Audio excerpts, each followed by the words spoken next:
Good evening, Nelson Owino. Thank you very much for joining us. Longolol Simon, thank you for being with us today. We have Ruth McCory, thank you for coming, and we have noted your question, and I'm sure our speaker will be looking at it shortly. Richard Magoma, asante sana, thank you. We shall be starting in the next 1 minute. So karibuni sana. Yes, thank you very much, and it's also a pleasure to have you. So Atara, Get It Right with Atara Solutions is actually celebrating 1-year anniversary, and we are really, really excited and honored, and we look forward to having better and more engaging conversations. We have done 26 episodes in season 1, and today this is the 12th episode of season 2. So if you're here for the first time, you need to make it a habit and book your Tuesdays. We do this every Tuesday, and I'm sure for those who akina longolol, longolol, Simon, you need to teach me how to pronounce your name. Can attest, because I think I've seen him here for the last couple of months. So every Tuesday, we are normally here to get it right with Atara Solutions. Our aim is to demystify issues to do with entrepreneurship and employment. And we know that everybody cannot be an employer and everybody cannot be employed. And therefore, we are trying to make sure we are succeeding in both sectors, whether you're an employee, aspiring employee, whether you're an entrepreneur or an aspiring entrepreneur, we got you covered. So we have done topics. We started with how to register your business legally. Then we moved to how do you know which business to start. By the way, on that day when we were discussing how to start, we also had people who are advising us on the branding, like how do you choose your colors, what logos do you go for? And then we had somebody who was speaking to us, a communication specialist. So we had a legal expert, we had a branding expert, and then we had a communication specialist who took us through how to start your business legally, and then how to brand it and how to take the message out there. The next one was how to choose the business to start, which was covered by 3 entrepreneurs. And then from there, we've had quite a number of entrepreneurs share their stories. We've had experts. We had experts who took us through, what do we call it? Patents and intellectual property. So we have covered quite a number of topics extensively. So we call ourselves Get It Right with Atara Solutions. This session is brought to you by Balcon Housing, Stallion Construction Company, and Intercity Secure Homes. My name is Grace Nzula. I'm a trainer and HR consultant with Atara Solutions. Atara Solutions is an HR consulting firm and that provides total HR solutions to employees and employers. At Atara Solutions, we help employees who are seeking to improve their performance in the workplaces and those looking for job placements. We also assist employers implement HR systems, upskill their human resource, as well as find good talent. I am also a manager at Panessa Training Institute, a carpentry school. Speaking of Panessa Training Institute, we have been given a full scholarship for all needy students. So if you know somebody who's looking to study carpentry, we have a full sponsored room for you. Kindly get in touch with me. We want to have interviews next week. So if they can get in touch with me this week, because we have forms we are collecting, and then they can get a fully sponsored. Imagine getting a whole grade 3 artisan fully sponsored session. And this is normally a cost we charge 40,000 shillings. So if you know a needy person who is looking to become a carpenter, kindly send them my way. This session is brought to you by Balcon Housing, who are our major sponsors, and Intercity Secure Homes, as well as a Stallion Construction Company. We have also partnered with Kapula Mintito. By the way, Jairus enjoyed some beautiful, beautiful coastal goodies. Mabuyu, achari. By the way, I've been eating them the whole day today, Kapula Mintito, if I must confess. We have Current Technologies, we have Career Management Center, we have flavored cakes, and somebody today will walk away with a cake from Favored Cakes and Caterers to celebrate 1-year anniversary of Get It Right with Atara Solutions. We also have GeoTrace. One of you will actually stand a chance to win, to get their car alarm fixed. they will also stand a chance to get their tracking installed. So stay tuned to learn how you can win. We also have Zelego Academy, JC Beauty, and Sorel Laundry. I'll let you know how you can get to win these goodies. So tonight we are discussing, or rather we are asking the question, does your personality matter? And I was interacting with our speaker tonight, and I was asking, should we start by asking, do you know your personality? And please engage us on the chat. Do you actually know your personality? As I introduce our speaker of the day, I am hoping to hear the yeses and the nos and the whatever. Niko hapa kujijua. So there's somebody who's saying, Florence is saying no, and da da da da. So allow me to just, as you type in there, let me introduce our speaker of the day.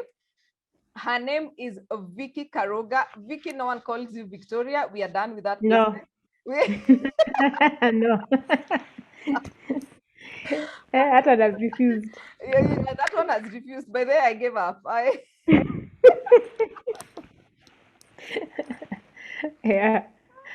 So Vicky, how did you end up being an architect?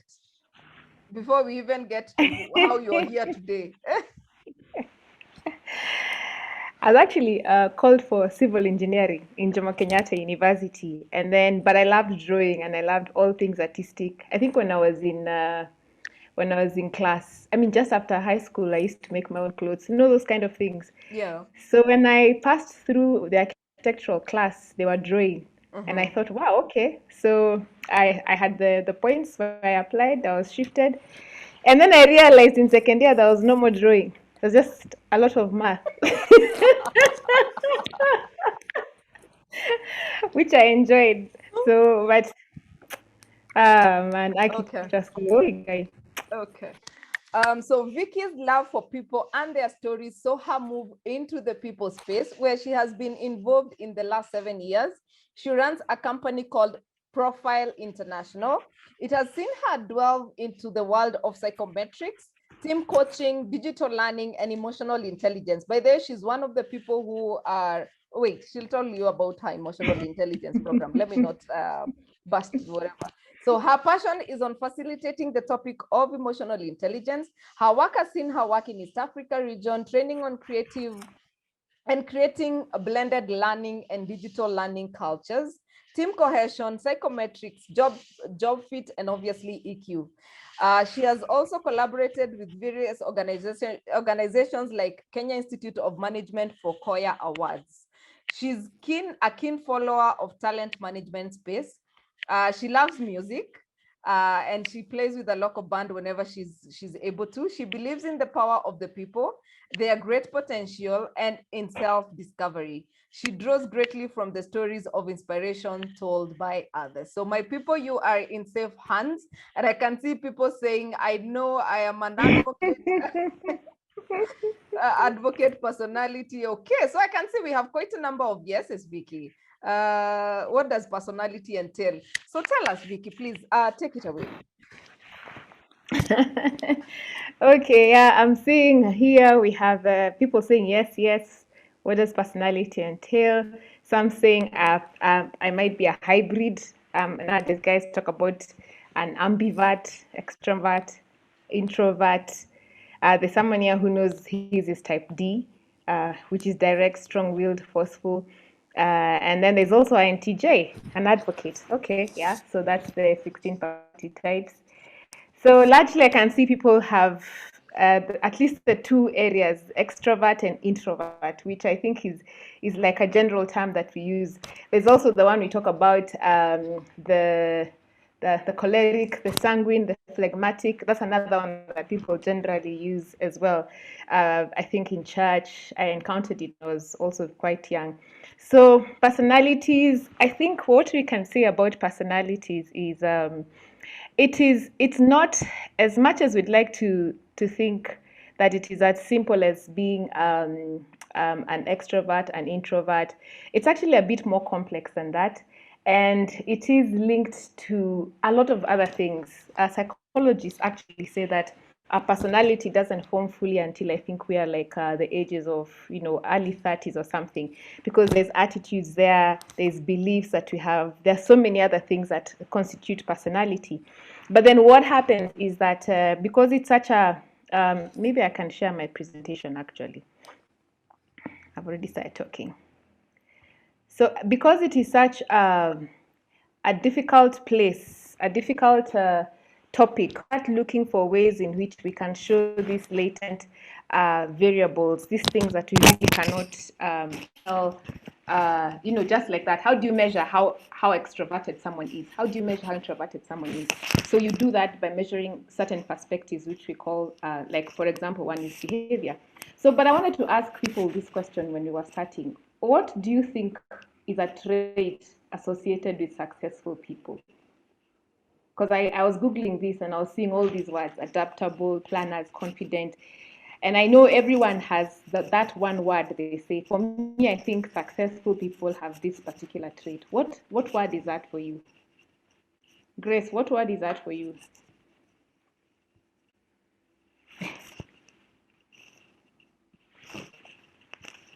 I don't think it's one, Vicky. I don't think it's one. I think there's obviously confidence, there's obviously resilience, there's money manager, there's one of my favorite is actually EQ, emotional intelligence. I think it's one thing that has really helped me in terms of scaling.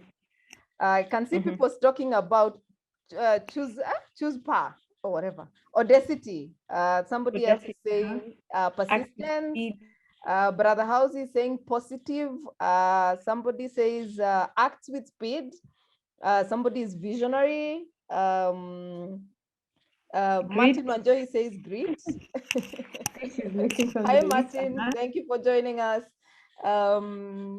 Somebody else was talking about being a go-getter. That was Lisa Molo. Eric says resilience. Resilience is several times. Anticipation. Oh, the other one is talking about making choices. Right. Yeah. Yeah, for my mom, successful people, vumilia. So for her, it's vumilia. That is the one word. Vicky vumilia. It is darkest before dawn. So for her, successful people are those who can vumilia till the very end. Yeah. So, and I can see has appetite for hard work, dreamers who make things happen. So there's all manner of words you can use, or all manner of traits that you can say for you embody what success is. So I'm trying to close this chat and it's not agreeing. So, I mean, we've already asked guys if they know what personality is. And I think this is where I was when I was saying personality, it's just those long-standing traits that make you think consistently or feel in certain or behave in certain specific. And given that the human experience is so diverse, we then stick to studying certain perspectives. And looking at our behavior is one very common way of understanding our perspective. So our behavior, like, are we aggressive beings? Are we dominant beings? Do we tend to be more conscientious? Do we tend to be more friendly? Those are the things that we observe. That's what we have ourselves come to call personality. But actually, it is what we can call behavioral preferences, how we choose to act when we're faced with a certain set of circumstances. So a brief look at personalities. This thing started way back. And I don't know if you guys have heard the humors or the four fluids that Hippocrates based his theory of the human health on. And I think these ones have also again been brought back to the same thing: sanguine, phlegmatic, melancholy, and choleric. So I think we had yellow bile, we had black bile, we had blood, and we had, I think, phlegm. So then this one is the funniest for me. It's called phrenology. It's where guys used to check bumps on their head. You can see the picture there on my right. And it was said that the bumps on your head could tell you what kind of personality traits you have. So a lot of people used to go there and have these phrenologists check the bumps in their head. So with that, people started trying to understand human diversity, how are we different? How can we at the same time group ourselves to some similar groupings and be able to say scientifically that this is actually how certain people present. And with that, then came all these scientific ways of measuring this, what I'm calling these hidden qualities. And that is how the world of psychometrics was born. How do you raise a scientific argument that then is able to say that Grace Nzula is actually an extrovert? So with those few remarks on just that short history and personality, I can say that because we've always been interested in how similar we are and how different we are, we've also been very, very interested in the outcome, in measuring outcomes, in predicting outcomes. One of the things that people ask when they come to do psychometrics, and especially for their kids, is I want to understand why he does this in school. I want to understand why he's lagging behind in school. I want to understand why this is not happening. There's that need to always understand. And we're trying to uncover things for us that we think if we are told, if we're given that data, we'll be able to make a more meaningful decision concerning the future of this person or even the future of ourselves. So is there a link between personality and success? So there's a link between personality and success, a big link between personality and success. And you might ask why and how. I don't know if you remember the Mombasa seminar we did with you, Grace. I think it was in March. There was this person who said this particular quote, and they said, self-awareness is freedom. And that is the why. Why is there a link between personality and success? Because self-awareness is freedom. Understanding yourself from a very objective point of view, understanding why the things you do are and where they come from, allows you to make quite informed decisions or choices pertaining then to the expected outcome that you see or you perceive or that you want. So self-awareness is freedom. It stops us from blaming everything on other things. You know, I can blame the way I am on my mother. I can blame the way I am on my dad, on my environment. But I haven't really done that introspection to really understand where am I coming from and what are some of these beliefs and attitudes that have been formed. And the second thing is the how. If you start looking at your assessments, and this is, I guess, the difference between doing an assessment so that then you can put yourself in a nice little box. Someone shared there that I am D, I am dominant, and half of that story is that I am a dominant personality, so you should be able to feel me. And I know that when I walk into the room, there'll be hell to pay. I push people and I get results. That's half the story. The other half of the story is, what is the feedback that you're also getting from the people around you? What is the impact that your actions are also having on the people around you? So self-awareness does not stop with us guys putting ourselves in a nice box where we can be able to explain our behaviors away, where I can be able to say, for me, I'm very expressive, and so I use my hands whether you like it or not. I must be able to understand. If I, for example, I'm coming today and I'm delivering this webinar, there's a certain way that I have to show up. And in that way, what are the things that will enable me to show up in that particular fashion for this webinar, for people to engage back with me? And what are some of the things that might hinder me from not showing up in that way? So if my person, this was just a question I wanted to ask you, have you found yourself getting the same result over and over again? Great. Have you found yourself getting the same result over and over again? Whenever I do the personality test? No. Just even in life. You life. keep doing something. Yeah. And you find it keeps you like, I keep finding myself here. I don't know why. Yeah, sometimes I keep getting late to meet. Yeah, sometimes yes. Yeah? Yeah, sometimes yes. Sometimes yes. Yeah. We find ourselves finding the same results over and over again. Yeah. So we're going to do a very short exercise here. I'm just going to ask, I'm actually not going to share this screen. I just want guys to do this little exercise because I've seen maybe perhaps we haven't all done personality assessments, so we might not know what personality types we are. But for this instance, I'm not going to ask you to do something very difficult, and this is not definitive, so don't come out of here saying, but then my personality style. For you to really get your personality style, you need to do a good assessment, and that gives you really great feedback, and you can use that on your life's journey. So I'm going to ask you to consider two things. We're going to do one of the very many theories, which is the DISC theory of personality. And I'm going to ask you to consider two things when it comes to who you are. So first, you're going to ask yourself, are you a person who has a high need for control? Or are you a person who has a low need for control? So we have two kinds of people in the world. People who have high need, and you see these people by the pace they have, they're chap. The higher the need, the more chap they are. These are the kind of people, even when something is not urgent, it becomes urgent there and then. Hiyo kitu hiyo report naitaka sahi. And when you put it there, they disappear and they come and read the report 3 days later. So are you a person who needs to control the environment? Or are you the kind of person who you think, trust the process, let life be, what will be will be. There's a reason why we're here. There's a reason why we live the way we live. Which sphere do you prefer, or do you find yourself being in most of the time? So someone has said 50-50. And there's low need for control, high need for control. Someone is laughing. There's a huge conversation going on here.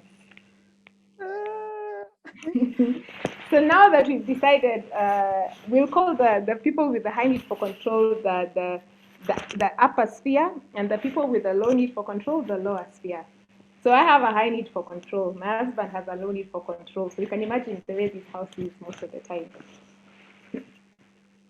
So we have a lot of people who have high needs for control. And then someone is also saying either, depending on the situation. Okay. Yeah. Fair enough. Just Joanne says, saying, I let life flow. Yeah, I envy those people. I know. Let life. So now we're also now going to check something else. And this one has to do with our need for affiliation, our need for relationships. So I want you to tell me, when it comes to people, do you find that you are warmer towards them? You're possibly the huggy type, more relationship oriented, or do you prefer to be more of the loner? So are you like Grace, who's so warm, who presents as warm, she has a high need for affiliation? Or are you like maybe someone else who who most of the time you have to go looking for him because he just needs to be in that corner somewhere, he doesn't want. Oh, Donna, I totally agree. You are a hugger for life, for sure.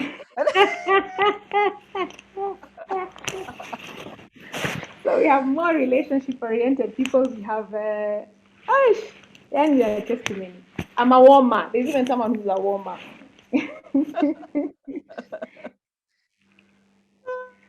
The other person is moderate. Oh, I am a loner until comfortable in a setting, in an environment. Before Great. Corona, I liked hugging people. Okay. So if you have a high, let me go back to sharing my screen. If you have a high need for control, and you also have a high need for warmth, it means you love, you're accepting, then you most likely fall under what we call the influence quadrant.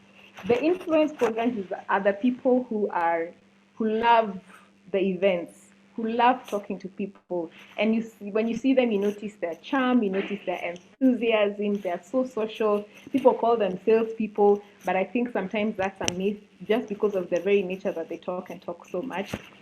They talk for the whole quadrant, obviously. They have very many words. And one of the things you might find is that, and I have quite a few friends who fall here, they lack follow through. So they have very many projects that they've started, but the ones that they finished, you will struggle to find. So because of that energy, they can generate a lot of enthusiasm for projects, but someone else needs to get to be given the motto, is it called the motto, to follow the project through to the end. Because let's accept them as they are, the project will not likely end. If you said you have a high need for control, the upper sphere, but you have a low need for relationships, then you're most likely to fall in what we call the D category. Now, the D category, you probably experience them as aggressive, abrasive, a bit insensitive, when they're pushing for results, because they're really focused on winning. They're really focused on success and competition. And they're motivated by power and authority. So what you see is assuredness. They take more risks than most. And what you might find is they're the kind of people who say, I talk, I'm a direct talker. I don't take crap. And the other side of that is that I'll tell you, Grace, something that I think is absolutely normal, but you will have felt offended from here till high heaven. And you'll probably come and tell me later that, oh my goodness, hey, sometimes you need to find the right words to choose. So you see, at the same time, I'm also sharing some of the things that you might do that have an impact that you do not want on the people around you. If you have a low need for control and you also have a low need for relationships, we call it conscientious. And you're most likely the people called the techie, the person who like dots all the I's and crosses all the T's. If you are given a document, you find such joy in putting red lines. Na hapa hukuandika vizuri, na hapa hata hii, na hii. You're quite precise. So you pride yourself with precision, with analysis. The one word that you like hearing people say is, ask him. He knows, he'll tell you. That is the C. That is a conscientious person, and they spend a lot of time trying to understand whatever it is that they're doing, trying to get it right. This might mean also that they might be a bit more critical than most, and they might tend to overanalyze situations. So if you've heard the saying paralysis by analysis, this is where you find it. Paralysis by analysis. So deadlines are suggestions in this particular quadrant. We have to get it right. Like Atara, we have to get it right. So on the last quadrant, these are the people who are warm and they have a low need for control. These people love harmony. So they would rather die than destroy the harmonious setting of anything. So they will not argue with you. If you start arguing with someone who's in the S, they would rather let that argument go if it means that the relationship is going to be hard. So they are motivated by stable environments, not too much change. They love collaboration. If you're looking for someone to foster a cooperative setting, this might be the person.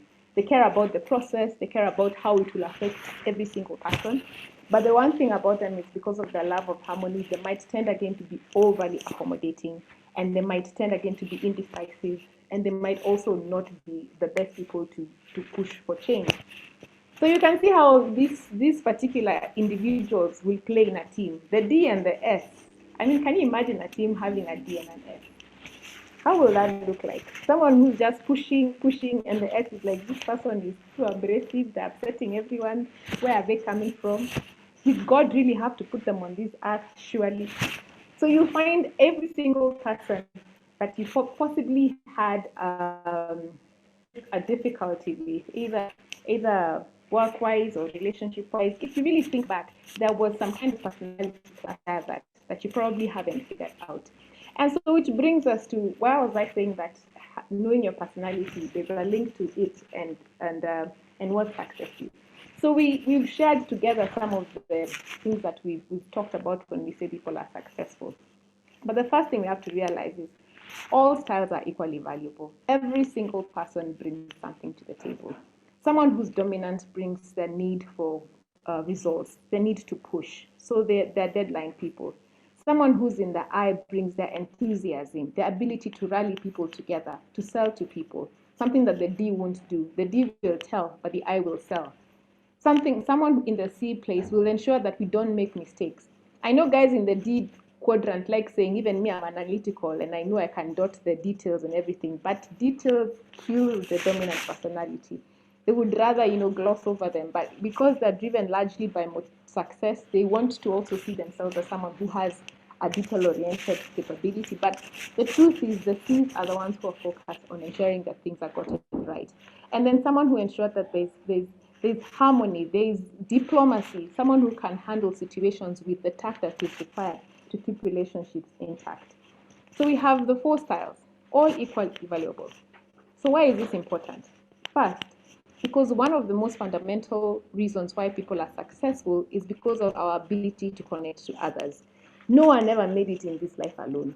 There's no one anywhere, and if they say they made it in this life alone, we need to do a case study on them.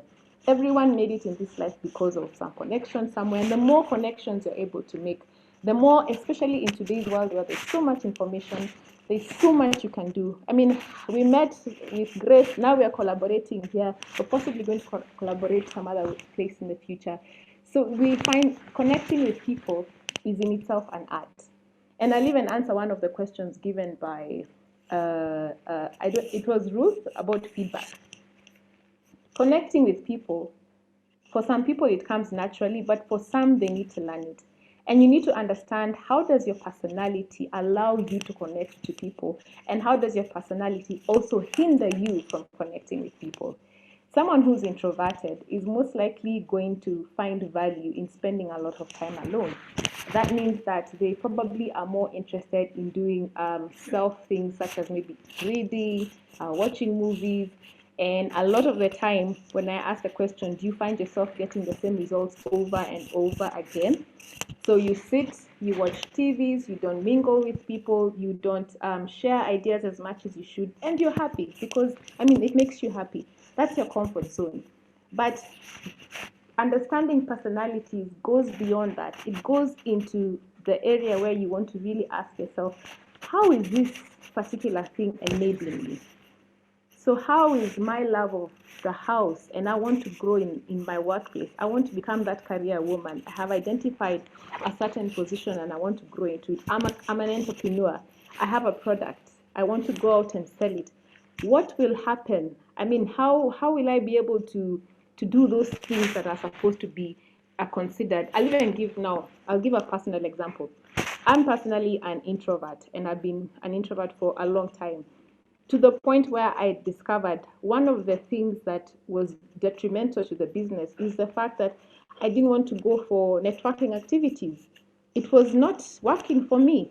So the question there is not for me to say, but then you know me, I don't enjoy networking activities. It's to actually consider, what is the most comfortable way for me to start enjoying networking activities?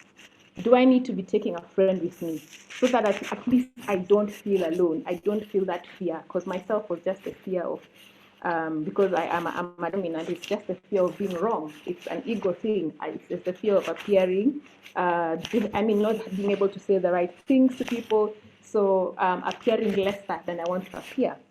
So how do I make that particular experience for me comfortable enough for me to start? It takes a while, yes. Everything that is good takes a while. But understanding where that fear was coming from, understanding how that part of my personality was not enabling what I wanted to do, is now where personality assessments start making sense. They start making sense for you. Understanding how you make decisions is also a point of focus. What drives your agenda? Yeah. Are you driven by the need for winning? Does that mean that because of you need to win, what decisions are you making that are costly, that are being driven by your need to win? Are you driven by an esteem need, like the I, the wanting to be accepted, to be recognized, that you will say yes to a lot of other things? Are you driven by a need to be right? So what's driving your agenda? And if it's driving, and whatever is driving your agenda, is it working for that, for whatever decision is being made? Then understanding what kind of impact you're having on others. If you're an entrepreneur, you're possibly going to have a team. What impact are you having on that team? Most of the times when we're working as entrepreneurs, you want to grow your team.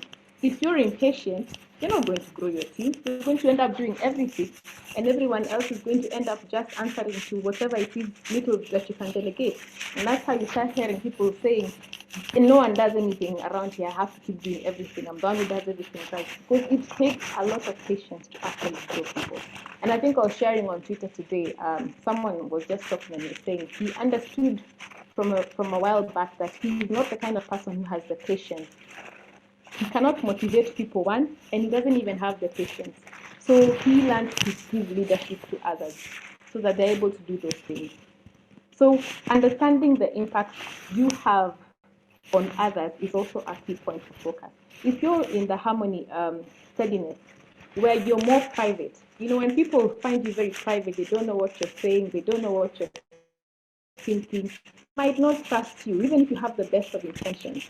So they don't know how to approach you. They find you guarded. They find you, sometimes a bit removed. So how do you then say, okay, fine, this is now not working for me. How can I progress in a way that will actually work towards whatever result I want? Vicky, And I think we can keep going on. allow me Yeah. to interrupt you. There's a bit of a static sound. So back to what we were talking about. One of the things that I think Martin has pointed out is grit, resilience, discipline, self-discipline. What does that mean for you? It means different things for different people. How do you unwind? For some people, it's a relationship. For some people, it's sitting by the TV. For some people, it's going for a hike. For some people, it's different for you. So how do you really understand how you develop your resilience? And I remember listening to another speaker some time back, and he said resilience is not taking on a lot. Resilience is learning to say no. Resilience is understanding where your boundaries are. And then resilience is understanding how do you pick yourself up.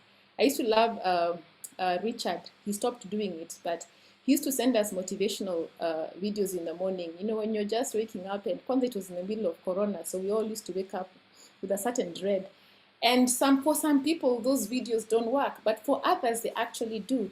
So understanding what for you picks you up in terms of what will remove you from when you're feeling low to a point of productivity. Understanding what makes you stand out in terms of your personality.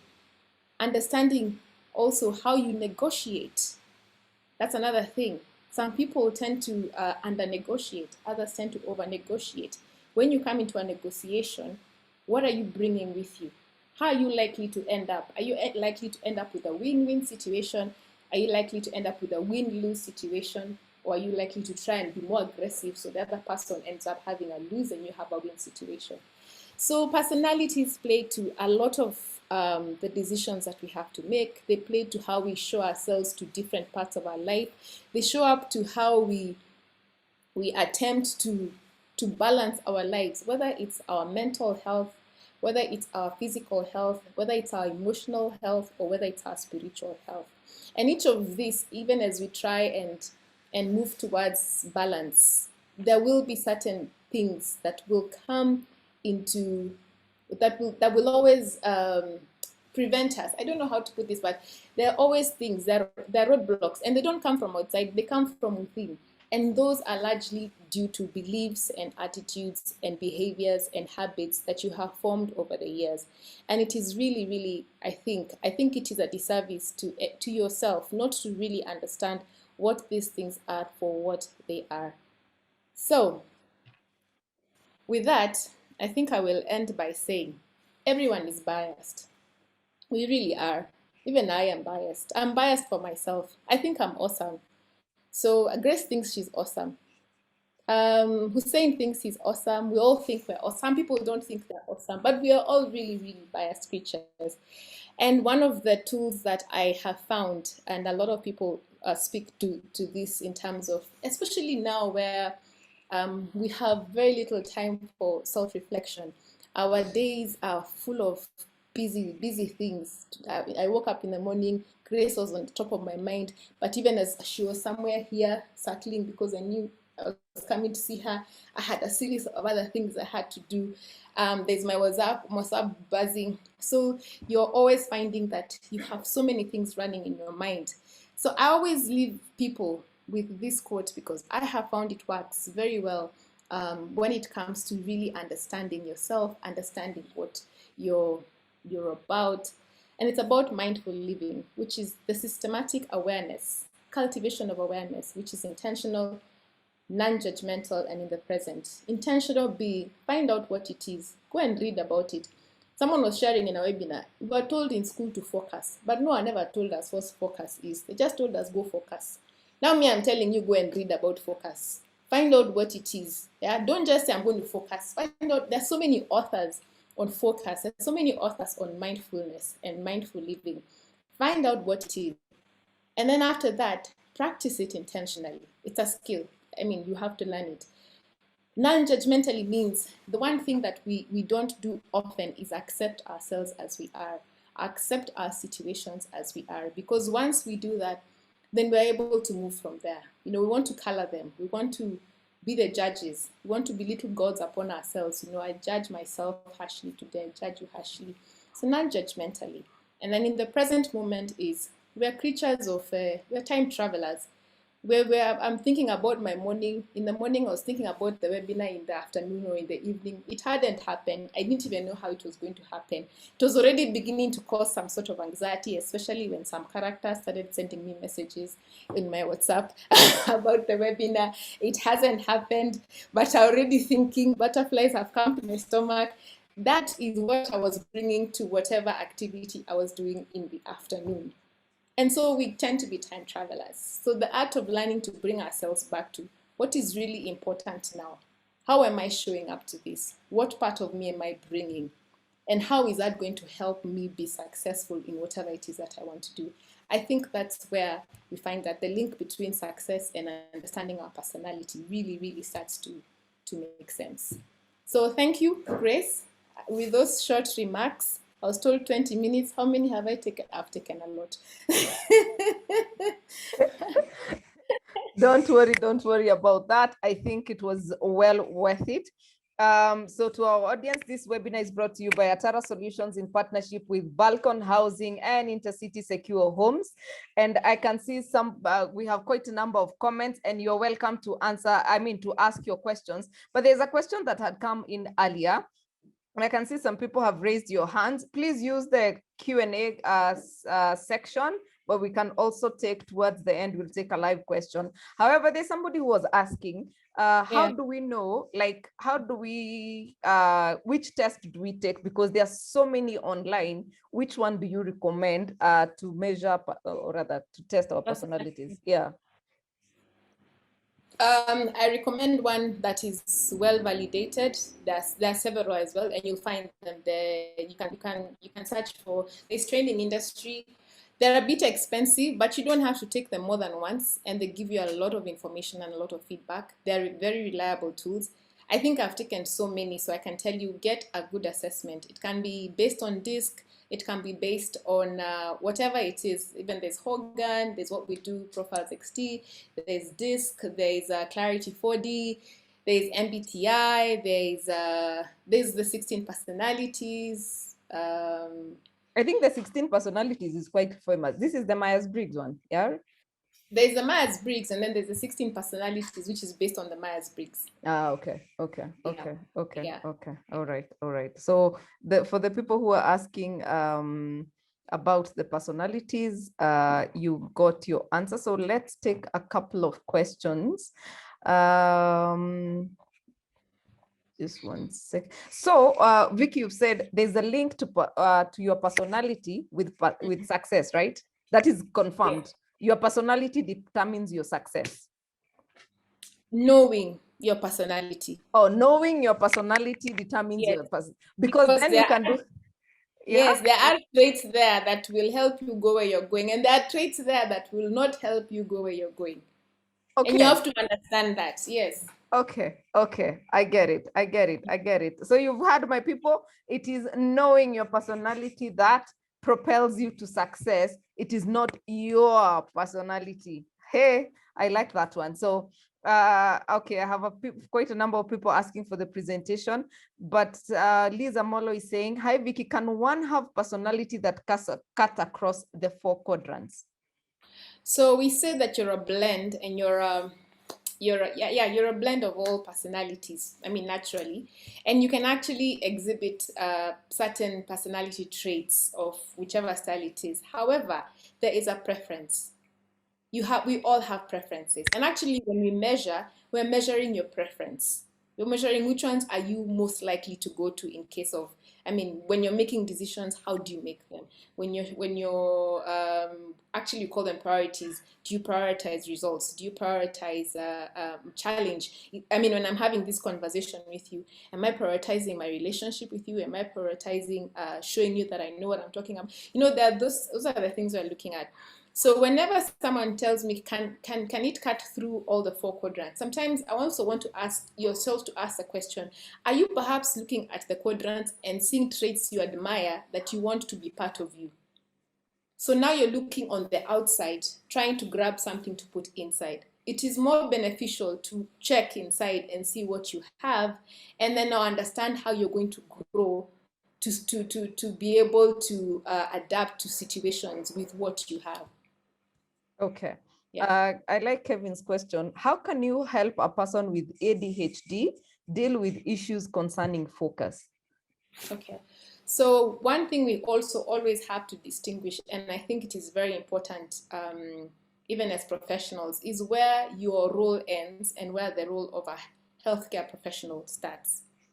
So I cannot deal with issues of ADHD. I can read about them. I can maybe try and do one or two, but I really prefer that certain questions are answered by the people who've actually focused on certain issues. So I would advise that maybe, I'm sure you've had a counselor here on this session. You've had a psychiatrist or a psychologist. I think those are the people who would be more informative to you and helpful to you, Kevin. Okay. Okay. So maybe that one needs to be attended to by a professional. Jason is saying, how often do we need to assess our personalities to ensure we stay self-aware?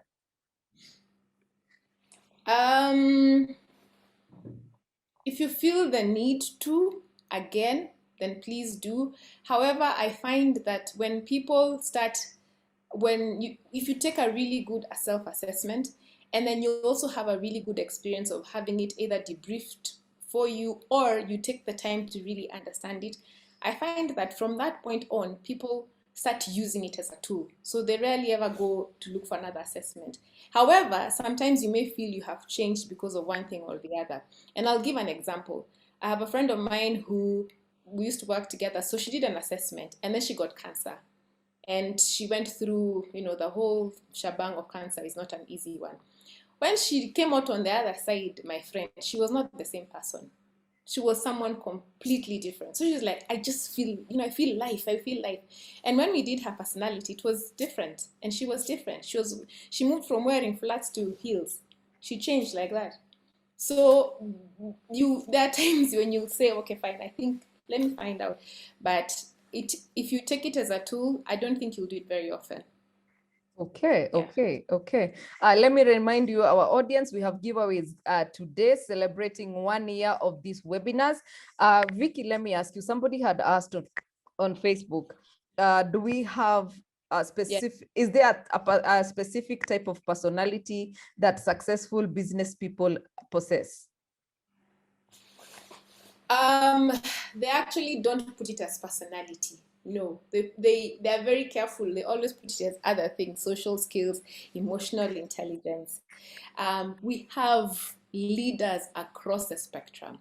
We have leaders who lead through humility, through diplomacy. They're required somewhere. We have leaders who are change makers. They're somewhere where they're required. We have leaders who champion the people movement. They're somewhere where they're required. We have leaders who champion research. They're somewhere where they're required. So all these people in their own right lead wherever they are. So you'll always find when we talk about great leadership, we talk about the other things that they've developed. Yeah. So, and now being self-aware means that you know where to apply your leadership styles and stuff like that, right? Exactly. So people who build their self-awareness, they also understand how do they best collaborate. Like, I'll know, for example, certain things I won't do, and I won't try and do everything. And that's actually now where we start really truly collaborating with others, because we are reaching out to them because we understand that we need them. Yeah. Okay. And then is there something like personality clash? Yeah, a lot, all the time. Please expound. With me and you. Not me and you, but just like in life or something, or in the workplaces. Yeah, with people. I'm saying with people. Yes. And in fact, a lot of the times when you find relationships aren't working, especially in the office, is because people have not really understood what part of their personalities are not working well together. Just imagine, we've just described this fellow called I, who walks in, high fives everyone, says hi, is a hugger. And then we have this person we are calling the C, conscientious, doesn't want emotions. What do you think happens when that guy comes over there and is trying to chat this guy? This guy is trying to dot his I's and his T's. And then after that, he goes behind there because he has to talk. You know, the other thing about personality is you also have to understand the other side of your personality. Some people call it the dark side. I think it's just the unproductive side of your personality. The more social you are, the more likely you are to gossip. That's just the way it is. Because you talk. So you talk and you talk about people. And this other one here is about that. They won't want to be your friend. The way the more aggressive personalities speak their minds, but inadvertently it means that they also end up hurting people because they're speaking their minds. So not understanding also the whole spectrum of your personality again, and just living on the nice part causes a lot of clashes in the workplace. So you find people will, yes, they understand they have a personality type, but we haven't gone beyond to see how does my personality type enable our working relationship, rather than put ourselves in what we call pigeonholes and say, us, we are the D's, we're the D's, but we're going to lead you guys. And then the poor S's are somewhere just feeling so alone. So yeah, there's a lot of personality clash coming from pigeonholing, for lack of a better word, or from labeling, labeling boxes, saying we are like this. So yeah. Okay, I like Francis Wanyeki's question. At what age can you identify personality trait in children? I think it begins very early, but there are, you see, it's the way that the questions are asked. So you cannot administer the same kind of personality assessment to me and then to my children, because the way you ask those questions is very different. I mean, from when you're very young, I'm sure even guys who have kids here, they can already tell Wambo is different from Duta. So you can see who's the aggressive one, who's the assertive ones. The trick is just get a questionnaire that is designed for that particular age. Yeah. Okay, and I know you're looking to okay. I know your organization does psychometric tests. Do we need to do them like as we go along? As in, the more we do it, do we get better? Do you always get the same kind of results when you administer it to a person? So do you mean, do we keep doing psychometrics every year? Yeah, like do you recommend that, or how does it work, and what are the advantages? I mean, actually, the fact that you do psychometrics is one of the reasons you're here today.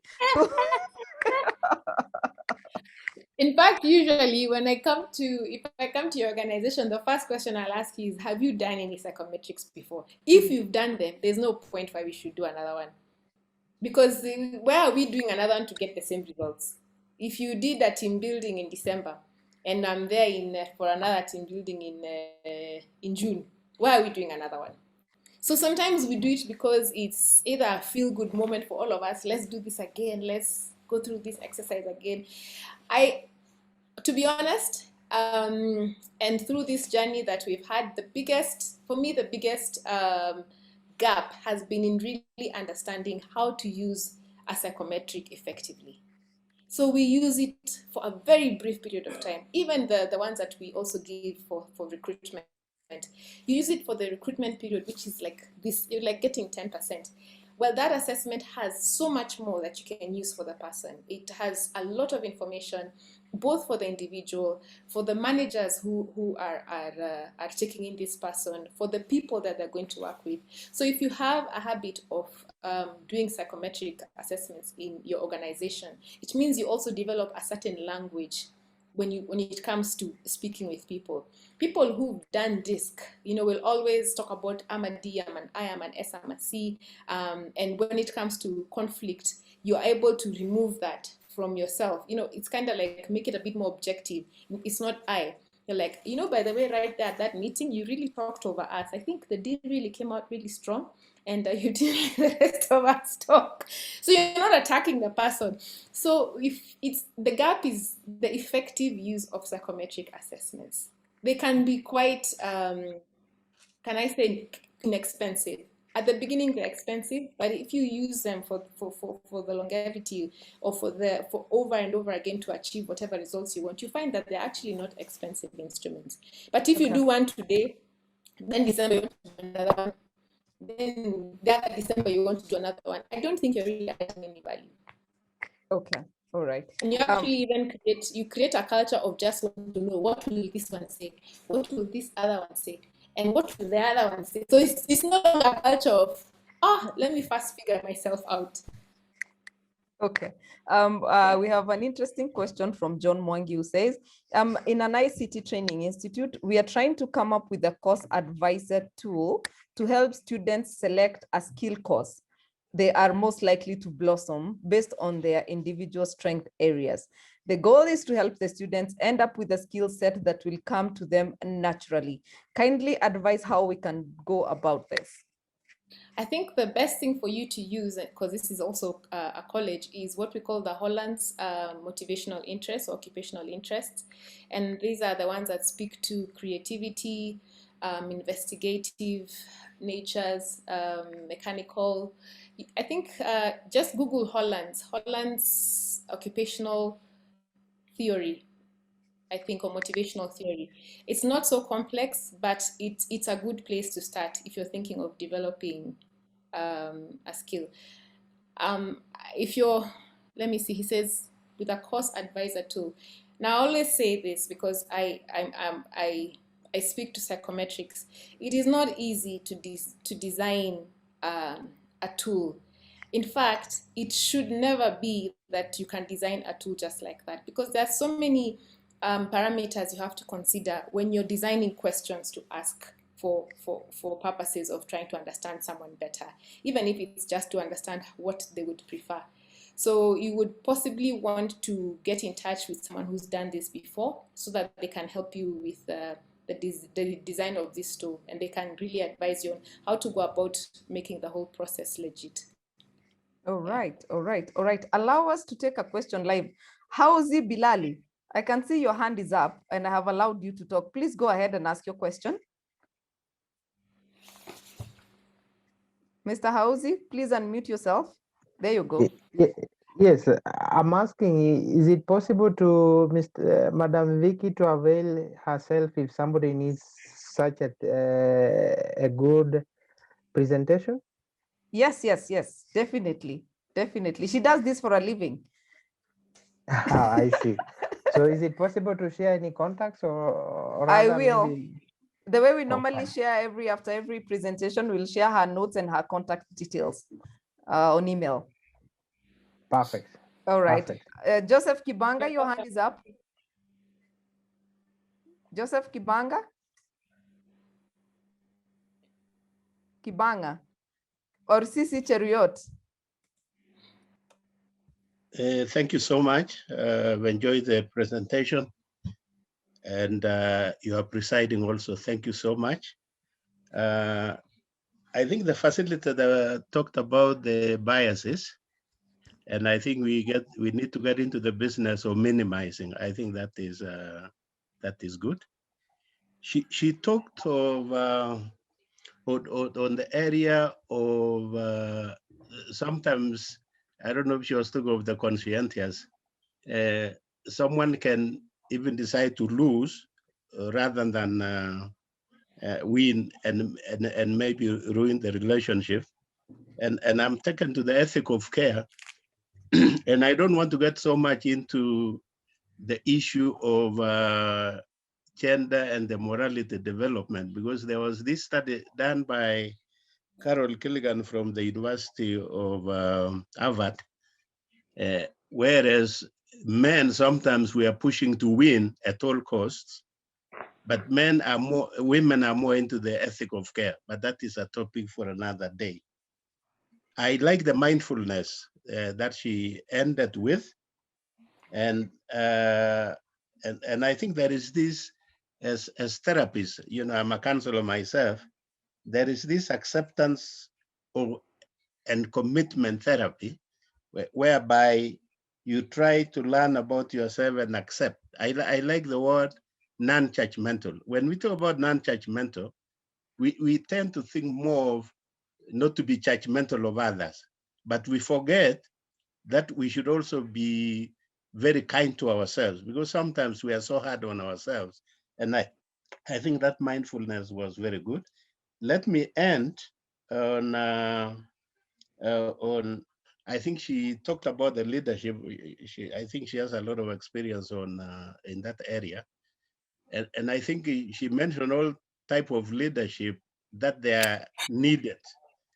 And what came to my mind is, I think it's the situation that would determine the kind of leadership at that time. Even leaders who might be needed sometimes to be very tough in certain situations, to be very diplomatic in certain situations, and to be human-oriented in certain situations. I think this was always the attire you normally bring the very best in terms of the speakers and the facilitators. We give you credit, continue doing the good work, and you bring the best always. But I think this one also tops it today. Thank you. Thank you, Vicky. Cheruiyot. Thank you, Cheruiyot. Asante Thank you so sana. much. We appreciate Asante, it. thank you for your contribution. And we really appreciate that. Allow me to just take another question. It's now 9:05. Please allow us 5 more minutes. Doris is asking a very important question. How would you advocate for leaders to address personality clashes at the workplace to promote a more harmonious relationship between employees and a conducive environment and teamwork, etc.? How would I advocate? Just repeat that again. How can leaders address personality clashes? Are there remedies for personality clashes in the workplaces? Yes, there are remedies for personality clashes. There are just no quick. There's no band-aid. There's no thing you can slap over here and then people start behaving in the same way. One of one of the most effective ways of addressing personality clashes is actually the team coaching, or what guys call team building. One of the activities that is recommended when you're doing team coaching and team building is a thing that guys don't do often, which is informal meetings. We always meet in the office and we do a lot of seriousness and a lot of poise. In fact, poise is the enemy of vulnerability. So I'm poised. I behave in a certain way because I expect a certain result, and so we never really get to connect better. So a very simple tip is just allowing people to start having informal sessions together, where they start getting to know each other a little bit better out of work scenarios. That's just a tip. It's just one. There are very many others. But if a leader is really serious, that's one way he can start.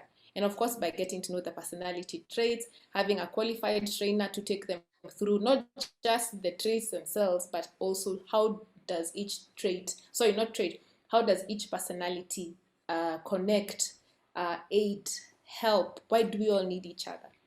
Yeah. Okay. So not the one of team buildings, no. Okay. There's a question that has recurred, I think, thrice. Let me just use Richard Magomas. Thank you, Coach Richie, for being here. Are personalities cast on stone? Are personalities genetically determined? And can I change my personality? So I think I started by saying that personality is a very complex thing. We actually don't even measure personalities. I know that there have been several articles written and books actually on the fact that personality assessments should not even be called personality assessments, because personality is so more than just what we measure. What we measure is what we see, the behavior we see. And so we kind of try to put these behaviors in ways that we can understand. So your behaviors are habits you have formed over time. If I can just put that simply, I have a habit of being aggressive. So every situation, I'm aggressive. It's a habit. So with keen awareness, with self-discipline, we can learn to get in touch with aggressive self and adopt habits that allow us to present ourselves as not as aggressive as we were before. Yes, you can do that. And there's something also here that Martin said, and which I alluded to when I talked about my friend who got cancer. life-changing events can change our personalities. Near-death events, something that makes us change our mindset. In fact, a change of mindset, we begin to see a change in the way that you show up to the world, that you interact with the world. Yeah. Excellent, excellent. The last final question: how does personality affect career choices? I think I've seen that like 4 times. So I shared about Holland, and I saw someone give a model, and that speaks more to what our motivations are. I think that's a much better place to start when you're talking about your career, so that you're talking about, are you more interested in careers that offer you creativity? Are you more interested in careers that offer you an entrepreneurship activity? And this doesn't even have to be entrepreneurship. There are certain roles, again, that give you that interest. And that's a very simple place to start. It's simple. It will kind of give you like a look through what kind of activities really interest you. When it comes to personality, there's a lot more involved. For instance, for the kind of roles you want, is your personality able to take them? So for example, like I was sharing my fear of networking events, someone else would ask, what does this role entail? It entails me being out of this house at 5 a.m. in the morning and coming back. Is that something that I can handle? Is that stress something that I can take? Remember, we said resilience is not about taking. Resilience is understanding where your boundary is. So those are the kind of things that can start helping you to see why the career you're taking is not taking you to places that you're happy, because the parts that you're going through are perhaps not speaking to your natural tendencies. If a place asks me to ruminate around research and I'm a results-driven individual, I'll just die. I'll just be like, God, no, seriously. So I'll end up, having 3 matatus out there and a kiosk somewhere else, somewhere where I can chase that interest, and I'll show up at work and possibly put my coat. Excellent, excellent. So before we end this session, because I can see we have quite a number of people. Wait, there's a question on anger management, which I think is very, very important. We can take that one from Beatrice, which says she's very hot-tempered and she'd like to know how to manage that. But the moment I have been waiting for personally, I need to award a cake, a first anniversary for Get It Right with the Tara Solutions to one of our audience. He has been tuning in. I think I saw from the database, which I did not finish going through. He's been here more than 28 times. We have done 38 episodes. He has shown up for 28 episodes, surely. See, that guy deserves the cake. So Mr. Simon Longolol. I still can't pronounce his name. Longolol. Yes, Longolol. You have won a cake from Favored Cakes and caterers. They will give you the cake for being here with us, for your support. 28 episodes is no joke, so we really, really appreciate your dedication. Thank you very much for keeping it. Get It Right with the Tara Solutions, and I'm sure you have made a difference in your life. So thank you, Mr. Simon Longolol, my only friend from Turkana, who I have made through Get It Right with the Tara Solutions. So I'm really, really proud. And we have 2 winners today. The other winner is Hilary Busineni. My second names. Now, Hilary has actually advertised us on all his platforms since the first episode on 23rd of June, 2020. So we really appreciate you, and you get a chance to walk away with a gift hamper from Balcon Housing. Last week, the gift went to Mr. Jairus Walemba, who won a gift hamper from Kapula Mintito by just commenting severally on our YouTube channel. But then we are making it very simple for our winners to win. So we have a lot in store. We have quite a number of giveaways. Somebody from Ruaka will get a chance to get their laundry done.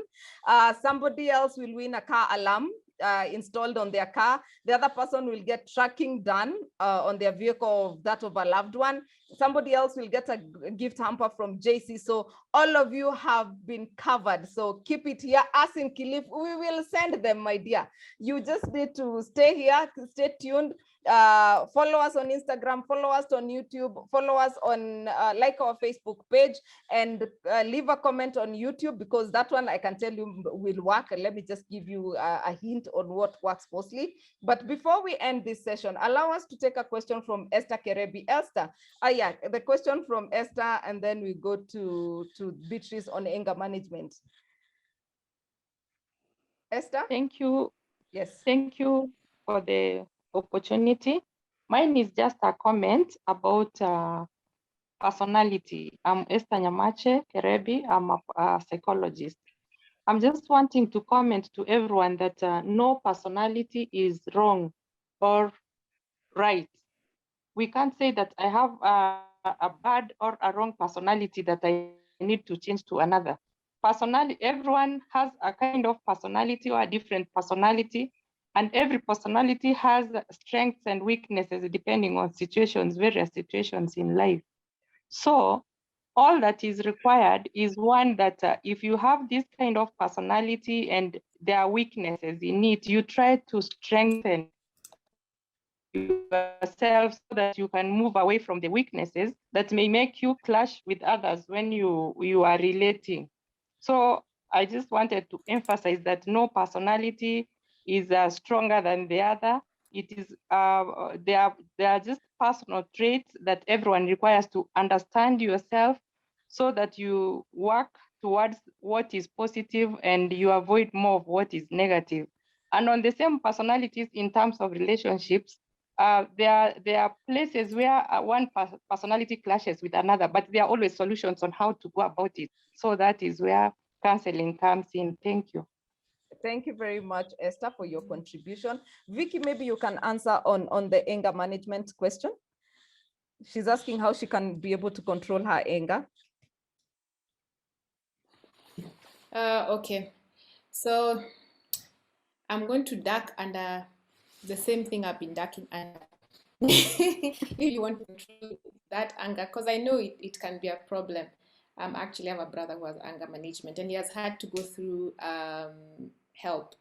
So you actually have to seek a consistent someone who you can be accountable to, someone who can help you. There are stress therapists, there are anger therapists out there, and I think they can guide you on that journey to just learn how to manage it, to learn to how usually the easiest way we normally say is understand your triggers. This is in emotional intelligence. Understand your triggers, and you do them through, again, mindfulness, understanding why are you going off, what are those triggers like. If you can start identifying those triggers, then you can start being able to anticipate them even before you encounter them. And then once you do that, then you also start understanding what are the gaps you can put between your reaction. So for some people, it could be putting chewing gum in your mouth. For some people, it's counting 1 up to 10. So being able to put a gap between your trigger and what was the reaction. One of the people who I follow in terms of emotional intelligence, they say that because emotional intelligence is a skill and a muscle that you practice, it's also about being able to intentionally practicing even before you go through your anger, practicing and seeing yourself responding better each and every single time, and it actually gets better. So imagining an angry moment and what you would do going through that, and as you keep encountering situations that trigger you, you will actually get better because you've been practicing. It's like lifting weights, so you get stronger. Excellent answer. And allow Vicky, it's okay, into driving back, email addresses. Okay, the last question, is it possible that one can have a certain personality in mind and act differently? I think that's interesting question. Ati, how one personality in mind and act? Can you think that you have this personality, but your actions are different from that? Of course, there's some people who say they're introverts. There's some people who say they're extroverts. It's very possible. Uh, I mean, how many times do we tell ourselves how we are, and then people tell us we're different, and we're like, really? Then the next person tells you, really? Yeah, we can live in our heads. That's why feedback is a very useful tool also in learning ourselves. People giving you real time feedback on how you're showing up. Okay. You can be thinking you're quiet. People think you're rude. Right. Wow, interesting. I don't think we can end this conversation today. So as somebody has reminded me, thank you, Grace, for bringing industry experts. We promise that we will always bring you industry experts. I have seen quite a number of people saying this is their first time. Karibuni sana, and thank you for making the time to join us today. We do this every Tuesday from 8 p.m. to 9 p.m. and we handle issues to do with employment and entrepreneurship. We normally have had KRA here with us. We've had entrepreneurs share their journey. We've had the leaders, the best of industry experts come and share knowledge in their specific industries. If you want to catch up on this, you can find them all uploaded on our YouTube channel. It's called Get It Right with Atara Solutions. Our YouTube channel is called Get It Right with Atara Solutions. You will find all the beautiful lessons uploaded there, including this one with Madam Vicky should be up by Friday. And then you can at least review. We will also share her slides and her contacts for further discussions and engagement. So allow me to just take this opportunity to say thank you very much, Madam Vicky. You have really shared your knowledge, and I think we have learned quite a lot. I am going to repeat this. It is not your personality that propels you to succeed. It is knowing your personality that will help you work with it. Penina is asking, how do you create or maintain a neutral personality? You don't want to be known for anything. And Kevin is saying, can you tell me where I can read on ADHD in adulthood and how to control and manage? I've shared something for Kevin. Yeah, Kevin, send me an email and I'll share your email with Vicky, and then she can also share with you a number of things. Yeah. And then she can also refer you to an expert. I think that would be really helpful. I can see Kennedy saying, I have never won. Kennedy, how many episodes have you joined? Let me know. I was eyeing the alarm, the car alarm. The car alarm. It is coming. It has not been won yet. So stay tuned. Stay tuned. So allow me to just thank Vicky. Thank you very much for making the time and being with us here this evening. We've really learned a lot. Thank you, our partners, Kapula Mintito, who gave us some mabuyu, some awesome cashew nuts last week, some beautiful baobab powder, Simos. Hey, Jairus has really enjoyed his week. I won't lie. Hey, I think even his girlfriends and friends have been camping at his house. And then we have Current Technologies, we have Stallion Construction Company, we have Career Management Center, we have Intercity Secure Homes Limited, we have Favored Cakes and Caterers, who have actually given their cake to Simon this night. We have Geotrace, who will install a car alarm for somebody or car tracking system. We have Zalego Academy, we have Balcon Housing, we have JC Beauty, and we have Sorel Laundry. So stay tuned. We are celebrating 1 year anniversary and we have a lot in store for you. Next week, we shall be discussing, oh my God, season 2 has just been lit.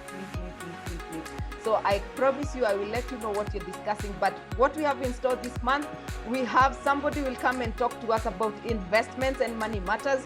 It is also the HR month. So we are going to dedicate an episode for HR matters that we go through, and this is biased because I'm an HR, so it just goes without saying. And then we also, as always, have somebody who will talk to us from an entrepreneurship point. We also have somebody who will come and talk to us about changing our mindset. We have also somebody who will come and talk to us. Oh yeah, we have KRA coming back again for their 3rd session. So stay tuned and we shall keep seeing you. For all the questions, please keep them coming. You can always email me for anything. Thank you for making them time. We couldn't do this without you, our audience. So asante sana for keeping it here. Thank you, Helen. I will keep smiling. I intend to. We will share the net for sure. Helen is saying, Helen Musalia, HR consultant, helen@achievers.co.ke. There you go with your shout out. And thank you very much for being here. And see you next Tuesday. Have yourself a lovely, lovely night.